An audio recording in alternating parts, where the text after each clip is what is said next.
สบายดีต้นใหญ่ขึ้นได้มื้อนี้พวกเขาสิมาเบิ่งน้ำตกตาดนาดีเนาะที่แข่งลำธารอันนี้เป็นป้ายใหญ่ที่โฆษณาเส้นทาง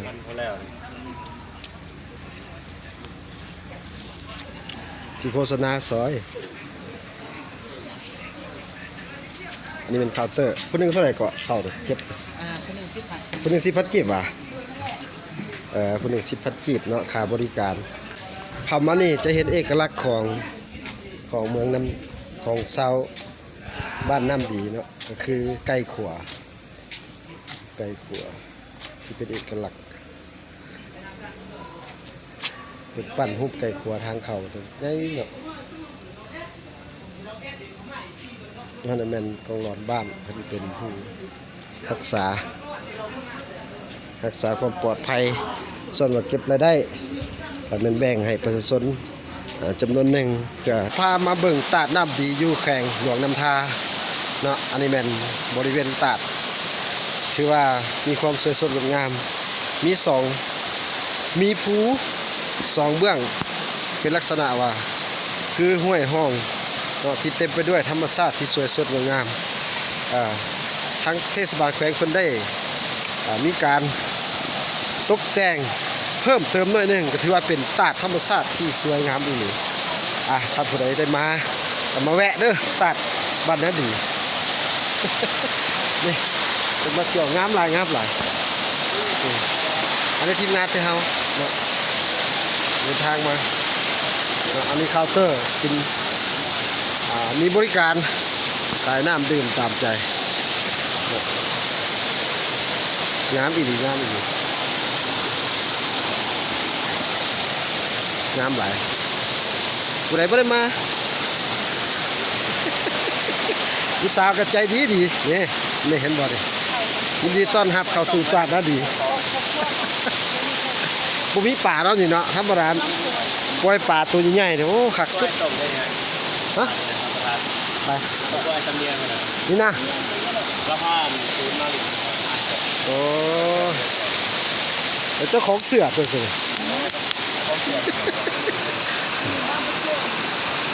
อันนี้สั้นที่1เนาะกำลังสิเกียมขึ้นไปสั้นที่2ว่าสิเป็นอะไรเกี่ยวกับน้ำสวนตาดเนาะอันเป็นธรรมชาติแท้มีน้ำทาเด้อตาดนาดีอันนี้มันกำลังปรับปรุงใหม่อยู่เนาะกำลังตกแต่งยุคไปสุดงามเนี่ยขึ้นไปสั้นที่2ว่าสั้น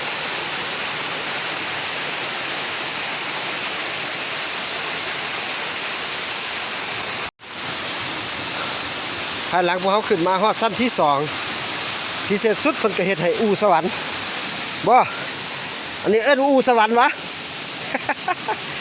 เนาะเป็นอู่ที่เป็นลักษณะขวาเนาะอันนี้เป็นเพิ่นกันไว้ยันเด็กน้อยเนาะอย่างมาเราจะยันมีการตก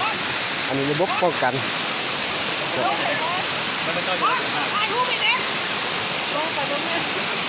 ถ้าเฮาเดมลงไปลุ่มนี่ก็สูงอยู่ประมาณเท่าไหร่20 เมตรนะโอ้50 เมตรพุ่นแหละความสูงอันนี้เอิ้นว่าอู่สวรรค์ผู้ใดมาฮอดชั้นที่2นั่นอู่สวรรค์ โอ้ยังสวยงามนักไปต่ออีกวะนี่มี7 สั้นเลยว่ามี7 สั้นล่ะนี่แหละเอาสั้นที่2เลยยาซะบ่โอ้น้องชุดก็มีแล้วน้องอ้ายก็ว่าคือกันแล้วไปละเมื่อยละน้องก็ยอมคือกันโอ้สามารถโอนเอ็นได้โยมได้โอ้คักหลายเอาถ่ายรูปมาได้ไหม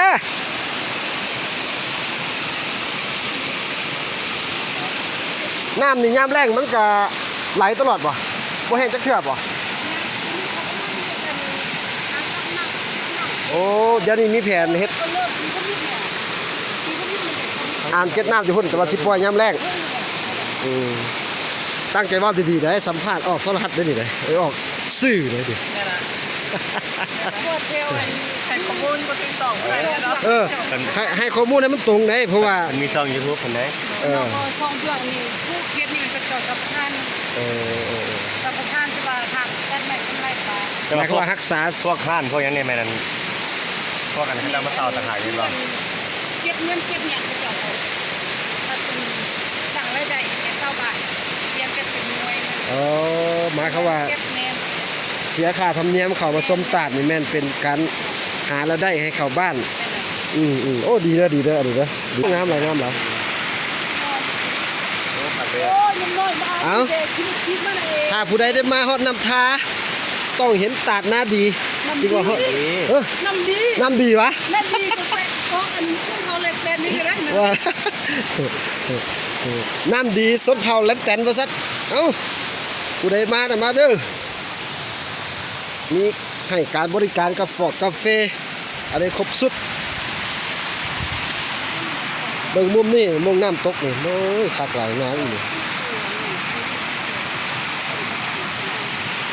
เนี่ยอันนี้ภายหลังพวกเขาขึ้นมา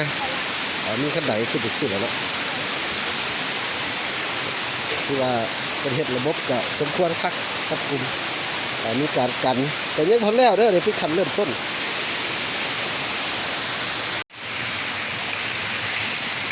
ภายหลังพวกเขาลงมาสั้นที่สองเนาะเพิ่นจะมีให้น้ำบริการมานี่ก็มีการดื่มกาแฟเนาะเป็นกาแฟต่างๆเนาะเครื่องดื่ม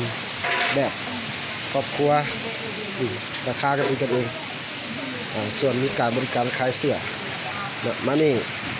อันนี้เพิ่นกะเกียมโต๊ะตั้งไว้เพื่อต้อนรับประธานบรรดาท่องเที่ยวที่มาภายหลังลงมาเป็นสั้นสองแล้วก็มานั่งพักผ่อนย้อนลมกินน้ำเย็นๆนี่ทีมงานรู้สึก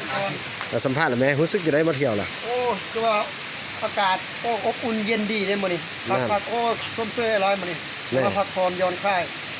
ภายหลังเห็นเวียกเห็นงานแล้วมาพักผ่อนจนอารมณ์นี่แบบสุดๆขึ้นเนาะ โอ้สื้อ หนึ่งเห็นน้ำตกตาด แต่ดูอากาศออกซิเจนกับคักๆจังซี่นะ อากาศสด อากาศสดอีกแล้วนี่ ได้กินประเภทอาหารสดได้ดื่มน้ำสด แม่นข้างล่าง ทักหลายเอาเสื้อสดผู้อื่นเลยแม่ สดๆดีวะ ก็สดๆแล้ววะ